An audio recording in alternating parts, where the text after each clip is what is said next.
are adding a new API key to your SendOwl account, it is very important to set the right permissions for it.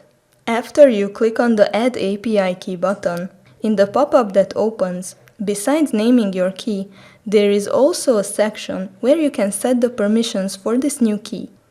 You will need to set the right permissions here, otherwise the connection you make will not work properly. This means that you will have to check the checkbox next to the manager type, which will automatically select all the other permission types as well. Once you add the API key, you will see that the newly added key has the permissions of a manager.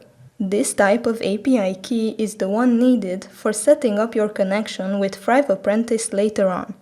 In case you didn't set up the key to have permissions of a manager, but instead you selected a few of the other permission types, your API key will have restricted permissions just like this one. You can easily change this by clicking on the word restricted. This will open the pop-up window again, where you can update the permissions of the key. Just select the manager checkbox and then click on this button to update the API key. Once this is done, your API key will have the right permissions and you can continue setting up the API connection.